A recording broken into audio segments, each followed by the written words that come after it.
સાઈરામભાઈ માટે તાળી થઈ જાય. ખૂબ ખૂબ આપણને આનંદ કરાય. અને જીતુભાઈ વાઘાણી સાહેબ, અમરીશભાઈ, આ બધાય વડીલો એ અહીંયા કોઈ દિવસ મહેમાન બનીને આવ્યા જ નથી. એ બધા અહીંયા આપણા જ્યારે ઉત્સવ હોય ત્યારે એની અવશ્ય હાજરી હોય. એટલે એકવાર એમના માટે પણ તાળી થઈ જાય.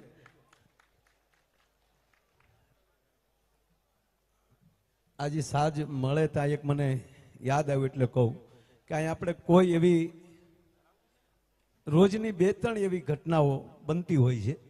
કોઈનું કોઈ એવું યાત્રાએ આવ્યું હોય ત્યારે કહેતા કે અમારે આવી રીતે, પણ અત્યારે હું મારી જાતને રોકી નથી શકતો. આ બધાને ખબર હોય તો હું એક બાળકને બાપુ પાસે લઈને ગયો હતો, મોરારી બાપુ પાસે. એમના પિતાજી, એમનો ફેમિલી અહીંયા હાજર છે. એ કચ્છમાં, બેયને વિનંતી કરું, બાપ દીકરાને સ્ટેજ ઉપર આવો ને 2 મિનિટ.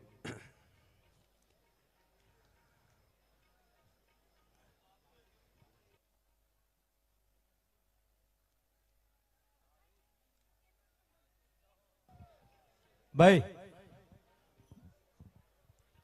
સાયલેન્ટ. આ બાપ દીકરો બે અહીં સ્ટેજ ઉપર આવી રહ્યા છે. સાજ મળે પેલા, એટલે ખોટો સમય મારે નથી તમારી વચ્ચે લેવો. પણ જે હમણાં કેમ સાયરામભાઈ કીધું કે મને માની ખબર નહોતી કે જે દિશાએથી અગરબત્તી કરી નાખી, એવી અમારા રાજભા સાથે પણ એક ઘટના થઈ હતી. ક્યાં ગયા રાજભા? આપણા રાજભા ગયા વર્ષે મને કે મામા વિઝા નથી આવ્યા ને મારી ટિકિટ આજની છે અને પાસપોર્ટ જ મારી પાસે આવ્યો નથી, લંડન જવાનું. મેં કીધું તમે બેગું લઈ અને અમદાવાદ પહોંચો. મને કે પાકું? મેં કીધું મને ભરોસો છે કે રાજભા ગઢવી અમદાવાદ પોગે પેલા મોગલ એનો પાસપોર્ટ અહીંયા પહોંચાડે, એ મને ખબર છે. એટલે આવી તો અનેક ઘટના, આ બધે શ્રદ્ધાનો જ વિષય છે સાહેબ. પણ આ જે બાળક અહીં મારી પાસે ઉભો છે, આ એમના પિતાજી. આપણું ગામ કયું છે? ગળપાદર. કેટલા વર્ષ? 18 વર્ષથી એક પણ પૂનમ એને પડવા નથી દીધી. પેલા બસમાં આવતા હતા, ટ્રકમાં આવતા હતા, એ પછી હોન્ડા લેવાનું, અત્યારે ફોર્ચ્યુનર લઈને આવે. એટલે સંપત્તિવાન થયા એ માટે મેં આ વાત નથી કરતો. પણ ગયા વર્ષે શ્રાવણ મહિનાની પહેલા, કયો મહિનો? અષાઢ. અષાઢ મહિના. આનો પૂનમ ભર્યા પછી 9 વર્ષે જન્મ થયો છે. 9 વર્ષ સુધી ભાઈને સંતાન નહોતું. પણ માને પ્રાર્થના કરી કે માં મારી ઘરે દીકરો આવે, એટલે સંતાન આવે. એ 9 વર્ષની પૂનમ પૂરી થઈ ત્યારે આનો જન્મ થયો. અને ગયા વર્ષે એ કેટલા વર્ષનો હતો? 9 વર્ષનો થયો ગયા વર્ષે, બરાબર. અને આ બાળકને જોટો આવી ગયો, બેભાન થઈ ગયો, અને એને હોસ્પિટલ લઈ ગયા.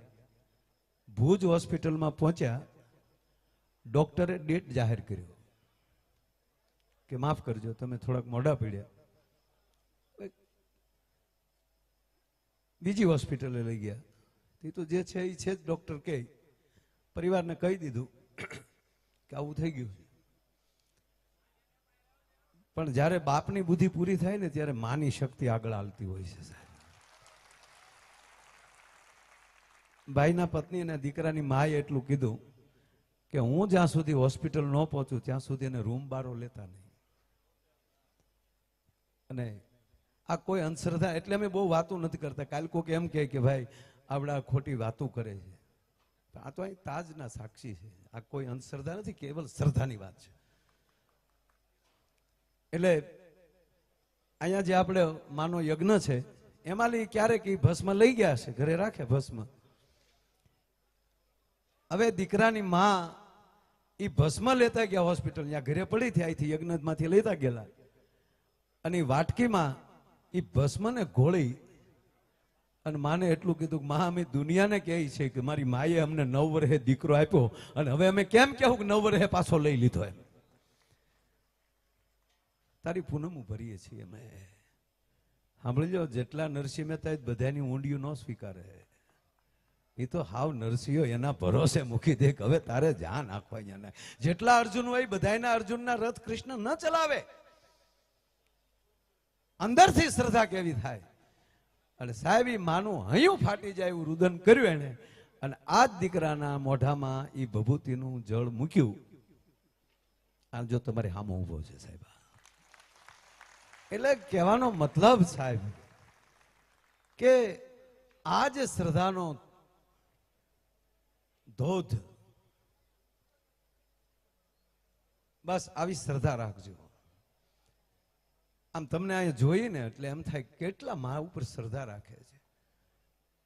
અને ક્યારેક ક્યારેક એમ થાય કે આ બધા ઉપર કૃપા ક્યારે માં? પછી ખબર પડે કે નાની વાદળી જો એક આરે આખા જગતને પલાળી શકતી હોય તો માની ધાબળી આખા જગતને ન પલાળી શકે કૃપાથી. શું વાત કરો? આ તો ધાબળીવાળી બેઠી છે, લોબડીવાળી બેઠી છે, એની ઉપર શ્રદ્ધા. અને આ કાર્યક્રમ માટે પણ મને 2-3 મિત્રોએ, સારા વ્યક્તિઓએ, મોટી વ્યક્તિઓએ કે માયાભાઈ આવી પરિસ્થિતિ છે, લાઇટો બધે બંધ કરાવે છે, તો અહીંયા આવડો મોટો કાર્યક્રમ ને એટલી બધી લાઇટો અને પાછું ને આ લાઈવ પાછું, તો એ લોકો ચર્ચો કરીએ કે ને ક્યાં ક્યાં ભારતમાં ડાયરા પ્રોગ્રામ ચલતા હે. તો કમસે કમ મને કે ઉપરની લાઇટોના ઓલા હેરડા પડે એ તો બન રખાવીને કંઈક હરખું એટલું બધું માણા કેમ ભેગું કરવું? મેં કીધું તને ખબર છે, મેં કીધું આ એ પ્રયોગ છે. એની તેવડ હોય ને આ બાજુ સાળો કરે એનો. અને તમને એ કહું સાહેબ, એનું મિસાઇલ અહીંયા ન પહોંચે ને એ પેલા જે હડ્ડામાં લઈ એનું મિસાઇલ ઉડ્યું હોય ને એ હડ્ડો સાફ થઈ જાય ને અહીંયા બધું ફાટી જાય. આ શ્રદ્ધાનો પુરાવો છે ને. અહીંયા કુંભ જેને ખંભે હિંચકા લે એવી મહાપુરુષની હસ્તી અહીંયા, એવી મહા વ્યક્તિ બેઠી છે, રાજેન્દ્ર દાસ બાપુ. કુંભ રૂડો લાગતો હતો બાપુ મેં આવ્યા. અમે અમરીશભાઈ ગયા પેલા તો એ થતું હતું કે આરું કુંભમાં જો આ માં બધે કેળા કરી નાખે કે અંદર નથી જવા મળતું, ટ્રાફિક બહુ નહીં, શું કરવું? તા તો એરપોર્ટ મોકલ્યું બાપુએ, પોલીસની ગાડી અને પાયલોટિંગ ને બધું. આવા બધા મહાપુરુષોને શ્રદ્ધા છે. અહીંથી બહુ કહેવાનું, પણ આ એક કેવલ ને કેવલ શ્રદ્ધાનો વિષય છે. પછી આની અંદર તર્ક કરે એનો મુદ્દો ન હાલે. એટલે અહીંયા કોઈ કલાકાર બનીને પણ નથી આવતા. બધાને એમ થાય ભગુડાનો જ્યારે પાટ ઉત્સવ આવે તો ક્યારે માને આંગણે, માના ખોળે આપણી વાણી પવિત્ર કરવા જાય. એમ અહીંથી તમે બધા જે આગળ બેઠા ને આલી લઈ અને છેલ્લે આ પાછળ બેઠા એને એમ થતું હશે કે આગળ ઓળખીતા બેઠા હશે. આમાં અમુકને ઓળખીએ, બાકી હરામ બરોબર રૂબરૂ કોઈ દી ન મળ્યા હોય. પણ અમારા માટે બાપ આગળ બેઠો એ તેને હામી ધાર ઉપર બેઠા એ આ બધા આપણે એક માના દીકરા છે મારા વાલા. એટલે અહીંયા કોઈ નાના મોટાનો ભેદભાવ નથી. કોઈથી અવિવેક થતો હોય તો ક્ષમા કરજો. પણ આ જે આપણી શિસ્ત, મને કીર્તિભાઈ આજે બધા આપણે બાપુ દ્વારકા લઈને ગયા બધા સાહેબ. દ્વારકાની અંદરની જે સિક્યોરિટી, જે પોલીસ, બિદ્રદાનભાઈ એને એવું કીધું કે આ તમને સારું નથી લગાડતા. ત્યાંના ડીવાયએસપી સાહેબ, એના ત્યાંના આપણા ડેપ્યુટી કલેક્ટર, જે મંદિરની જે જવાબદારી જેની પાસે, મને ભાઈ એને કીધું કે માયાભાઈ યાત્રિકોની 10 બસ એક હારે આવી હોય ને તો એ એક હારે 10 બસનું જે માણસોનું ઓલું હોય ને એને અમારે દર્શન કરવામાં અમને ઓલું થઈ જાય કે આ મંડળ. પણ આવી શિસ્ત અમે અમારી નોકરી સુધીમાં નથી જોઈ કે એક હારે એટલું માણા દર્શને આવે અને એ શિસ્ત બંધ હમણાં દર્શન કરીને નીકળી જાય. ત્યારે મેં એને કીધું કે અમારી માના સોરું જે આવે ને એની સેવા કરનારા અમારા સ્વયંસેવકો છે. એટલે આજે એનો અમને આનંદ છે. અને આવી રીતે અંદર હિંમત રાખજો બધાય. અને એક જ સેકન્ડનું કામ કરવું છે. આપણે ઉત્સાહત કરી છે, પણ મારી એક ગણતરી એવી છે કે દાખલા તરીકે લાવો તો હાથ, આમ જેટલા બાજુ બેઠા બધા હોના હાથ આમ આમ કરી નાખો તો 1 મિનિટ આમ ઉષા કરી 18 વરણની એકતા બધાના હાથ આમ જો. એ વીડિયા વાળા ઉપરલી બોલું કરો ડો. આ હાકળ થઈ ગઈ, હાકળ જોવો તો ખરા ઠેઠ સુધી આમ હાથ ભારત માતા કી, મંગલ માત કી. બસ આવી રીતે 18 વરણ આપણે નાના મોટાના ભેદભાવ મૂકીને એક રહીએ. આભાર. અસ્તુ. જય માં મોગલ. વિનંતી કરું ભાઈ શ્રી બિજાનદાનભાઈ ગઢવીને જોરદાર તાળીના ગળાથી વધાવે. અને અમને હકીકત ઈ થાય સાહેબ, મને યાદ છે માની પ્રતિષ્ઠા જ્યારે અહીંયા હતી ત્યારે પાટ ઉત્સવ નહીં, માની પ્રતિષ્ઠા બિજાનદાનભાઈ અને બીજા પાટ ઉત્સવ બે વાર. પ્રથમ જો કોઈ અહીંયા પ્રોગ્રામમાં આવ્યું હોય તો એ હતા ઈશ્વરદાનભાઈ ગઢવી. આજે એના સ્વરૂપે અમને એમ જ થાય છે કે અમારો ઈશ્વરદાનભાઈ આવીને અહીંયા બેઠો છે. એકવાર એને તાળીના ગગડાટથી વધાવો.